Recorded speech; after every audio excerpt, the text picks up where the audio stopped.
Welcome to the show. Today we're diving into the rising tensions in Latin America, specifically how Venezuela stands as a strategic ally of China. And now we're seeing a move by Trump that's upping the ante on regime change. That's right, this is a hot topic with layers. Definitely an evolving geopolitical chess game. Exactly. And it's really interesting because you have Venezuela benefiting from a 25-year-long relationship with China since the Bolivarian Revolution. And now the Trump administration is, well, escalating aggression by, striking three boats in the Caribbean, alleging they were carrying narcotics. Right, and this move seems to be part of a broader attempt to destabilize the current regime. Do you think this marks a clear pivot towards a more direct interference? It does. And it's sort of like when you have a long standing ally getting squeezed from two sides, the traditional power China backing Venezuela, and now the US stepping in more aggressively with claims of illicit activity. Yep. So basically, while China is reinforcing its influence, Trump is, well, trying to push regime change through direct military and political maneuvers. But are these actions really about narcotics, or is it a pretext? That's a key point. On the surface, the justification is about narcotic smuggling, but if you look deeper, it seems like a maneuver to justify a broader strategy of regime change. Yeah, It's sort of a classic scapegoating tactic to shift international attention. interesting. So by using a claim like that, it allows for international justification for what otherwise would be seen as aggressive interference. Absolutely. It's like almost a textbook example of using a manufactured crisis to deliver a pre planned political outcome. And with Venezuela, where China's long term investments have turned it into an economic partner, this adds another wrinkle. Right on. Yeah, and think about it. Venezuela, following China's development model for decades, has created a certain dependency that might actually deter some radical reforms. But then Trump's explicit call for regime change throws a spanner in the works. Exactly. And what's fascinating here is the contrast. On one side, you've got Venezuela using China's economic and political clout to stabilize its system. And on the other, you're looking at the US under Trump pushing for a dramatic shift. It's this collision of ideologies. I get you. But then one might argue, yeah, isn't it possible that Venezuela's alignment with China could actually be a strategic buffer against US intervention? How do you see that playing out? That's a good question. I think it's exactly that, a strategic buffer. Venezuela has effectively positioned itself as a linchpin in China's efforts to expand its global footprint. So any aggressive move by Trump might risk provoking a strong Chinese response, which could destabilize the region even further. So it's a classic double-edged sword. Trump's actions could be seen as overstepping given the long-term interests of a global power like China. But then, isn't there a risk for Venezuela too, being caught between these superpowers? Definitely, Venezuela is in a precarious situation. It's like trying to balance on a tightrope between a heavy gravitational pull from China and the overt aggression of the US. It really puts them at the mercy of larger strategic forces. Right? I can see that. And how about the domestic implications?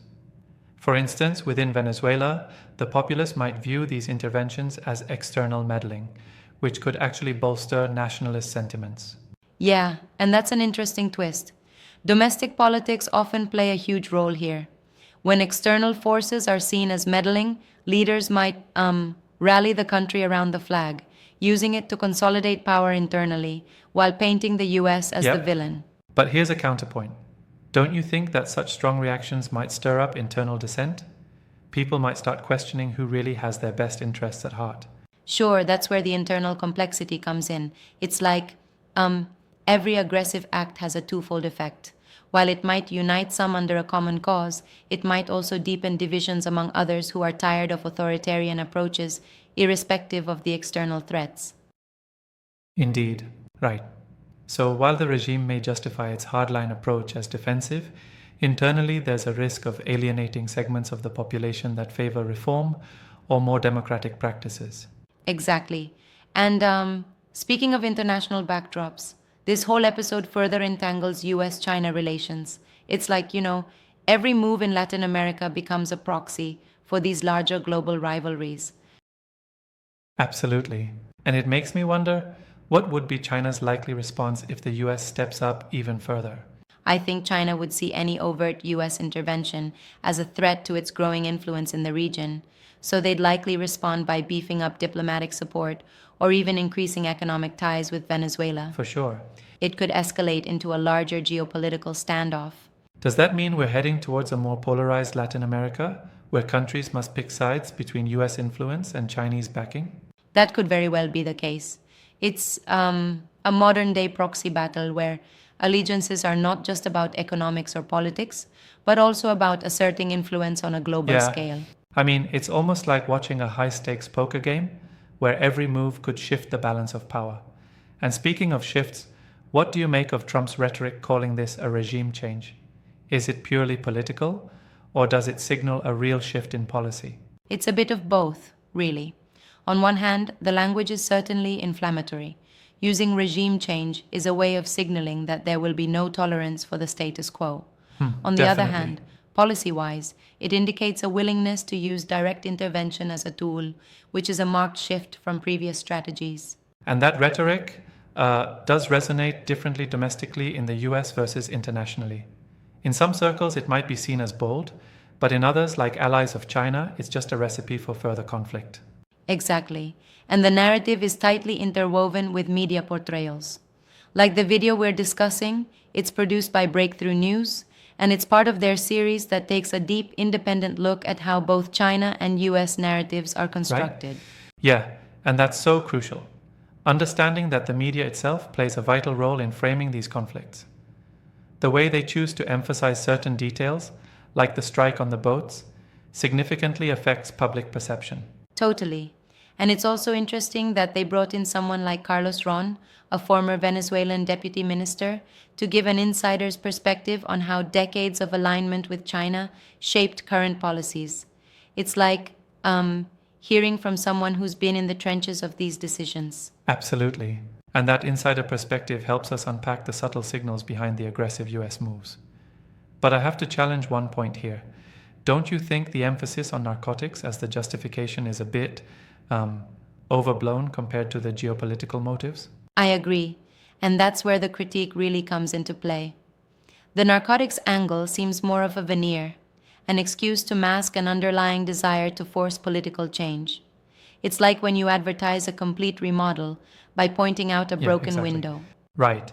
It often feels like a pretext to justify actions that are more about power than actual security concerns. And that pretext can dangerously escalate the situation if both sides start doubling down on their positions. Absolutely, and the fallout could have significant implications across Latin America. Countries that have historically navigated a careful balance might suddenly find themselves forced into taking sides. True. And that, in turn, could lead to even more instability in the region. It's a bit like a domino effect, where one aggressive move triggers a cascade of reactions on multiple fronts. Indeed, the current environment, with these intense cross continental power plays, makes it almost inevitable that we'll see more flashpoints. And each one risks further entrenching the divides we're witnessing now. Right? So, in a nutshell, we're looking at a complex interplay between historical alliances, strategic economic interests, and bold, if sometimes reckless, political maneuvers. Exactly. It's a high stakes game where the players are pushing boundaries and using aggressive rhetoric to shape global narratives. And this, combined with the media's role in amplifying these moves, makes the current situation as volatile as ever. Absolutely. Thanks for walking through that with me. It's a lot to unpack, but it really highlights the intricate ties between domestic politics and international strategy. Anytime. These discussions are always enlightening, especially when we consider how internal policies, like in Venezuela, are interlinked with broader global power shifts. Stay tuned for our next deep dive into more of these trending geopolitics. Definitely. Until next time, keep questioning and stay engaged.